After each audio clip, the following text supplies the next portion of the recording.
Good evening and welcome back to the new class of NEBOSH IG course. Hope everyone doing well. As you know, in previous class we discussed element 3.1 and 3.2 today, and in this class we will start 3.3. If you are not watched that class, I recommend you to watch from start and then come here in this class.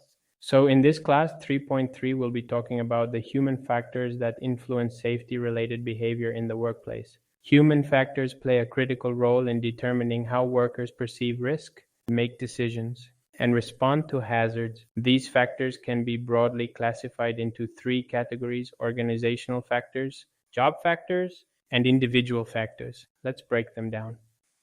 First one, we have organizational factors. Let's look at organizational factors.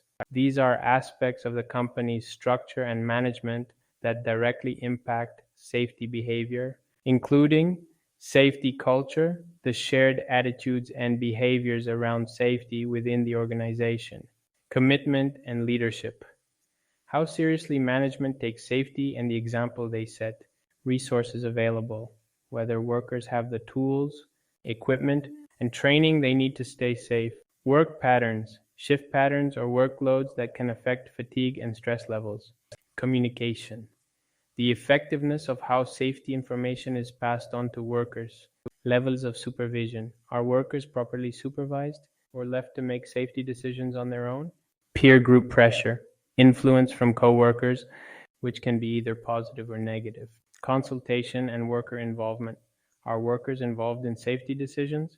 Do they feel heard? Training, ensuring workers have the skills and knowledge to work safely.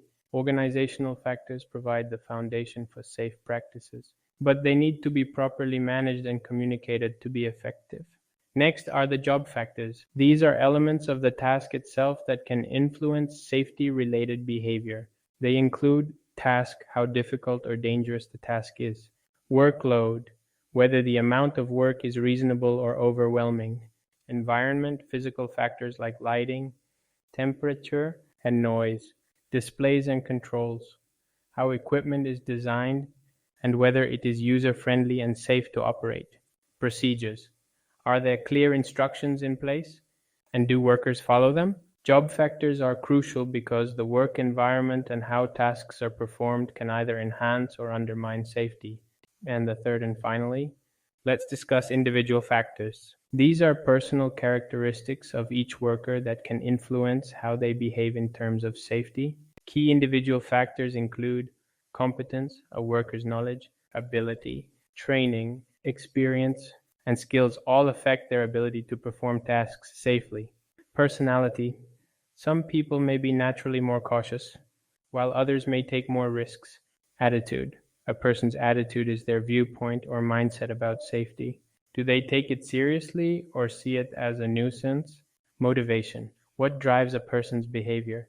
Are they motivated by positive incentives, like rewards for safe behavior, or negative ones, like fear of punishment? Attitude is especially important because it can be changed through education, high-impact interventions, and enforcement. Workers who are involved in safety processes tend to develop a more positive attitude towards safety. So now let's talk about how people perceive risk. Perception is how our brains interpret information from our senses, like sight, hearing, or touch. However, many factors can distort how a person perceives hazards and risks, including illness. Being sick can affect attention and decision-making. Stress. A stressed worker might not notice hazards. Fatigue. Tiredness can lead to mistakes or oversights. Drugs and alcohol. These impair judgment and reaction times. Previous experiences. Workers may become complacent if they've never had an accident before. Training and education. Proper training can sharpen risk perception. Use of PPE. Workers might feel overconfident when wearing protective equipment. Workplace conditions, high noise levels, for instance, can make it difficult to communicate or hear warnings. Understanding these factors can help organizations address weaknesses in risk perception and improve overall safety. Next, improving individual safety behavior. So, how can organizations improve safety behavior among individuals? Here are some effective strategies. Education and training. Continuous education keeps workers aware of the risks they face and how to manage them. Involvement and consultation. Workers should be involved in safety decision-making, which helps them feel more responsible for their actions.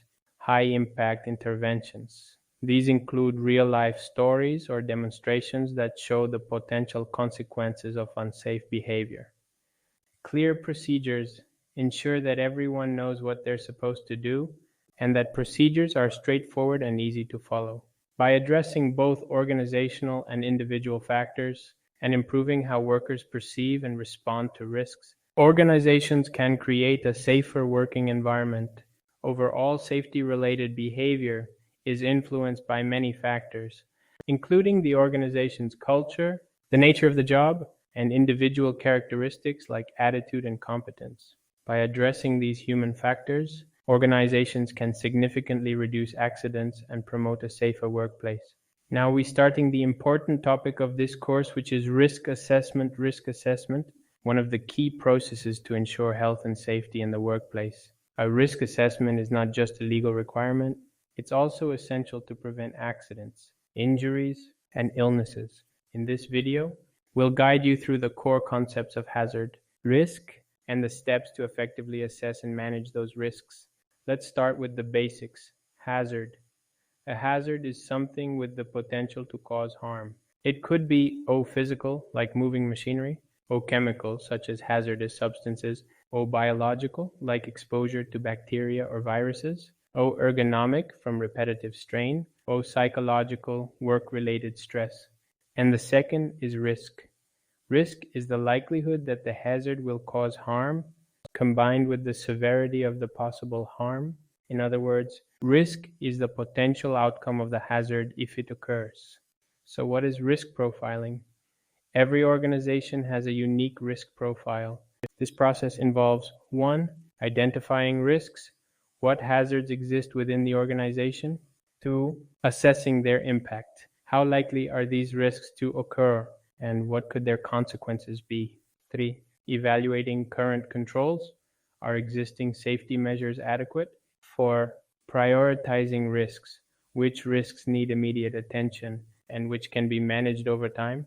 Effective risk profiling ensures that significant risks are prioritized and properly managed. Now, what is the purpose of risk assessment?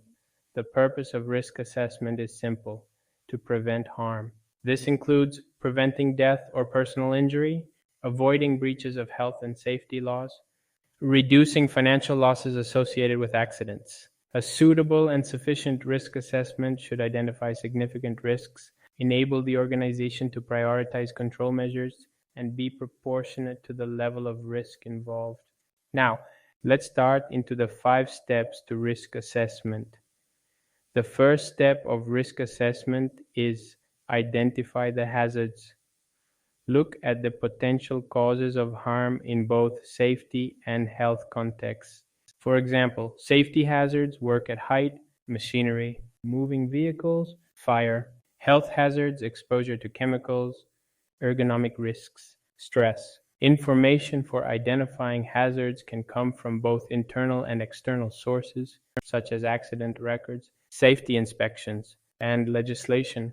The second step, we have identify the people at risk. This includes workers or operators, maintenance staff, contractors, visitors, vulnerable groups like young workers, pregnant women, disabled workers, or lone workers. And the third step is evaluate the risk and decide on precautions. At this stage, assess the likelihood and severity of harm from each hazard. Then use the hierarchy of control to decide on precautions. 1. Elimination. Remove the hazard completely, e.g., replacing a hazardous substance with a safer one. 2. Substitution. Replace the hazard with something less risky, e.g., using a safer chemical. 3. Engineering controls. Isolate people from the hazard, e.g., using guards on machines. 4. Administrative controls. Change the way people work, e.g., safety training, reducing exposure time. 5. PPE. Use personal protective equipment as a last resort, e.g., gloves, masks, Helmets. While PPE is sometimes necessary, it has several limitations. It only protects the individual wearing it. It may not be adequate if not fitted properly or if damaged. People may be reluctant to wear it due to discomfort. So let's move to the step number 4, record significant findings and implement controls. Document the risk assessment, noting the activity, hazards, people at risk, and the adequacy of control measures. Ensure further precautions are implemented where necessary, and document the findings of your risk assessment. This should include the activities assessed and the hazards identified, the people at risk, the risks and current controls, any further precautions required, names and dates of those conducting the assessment. Step number 5, which the last step of risk assessment. Review the risk assessment. Risk assessments must be reviewed periodically or when there is a significant change in the workplace, e.g., new equipment, processes, or employees, following an incident such as an accident or near miss. There are legal updates or new guidance. Now move to next topic, special cases and vulnerable workers. Special attention is needed for vulnerable workers, including young persons. Lack of experience and risk perception makes them more prone to accidents. New and expectant mothers, certain chemicals, manual handling, or night shifts pose additional risks. Disabled workers. Identify any limitations related to their disability and adjust their tasks accordingly. Lone workers.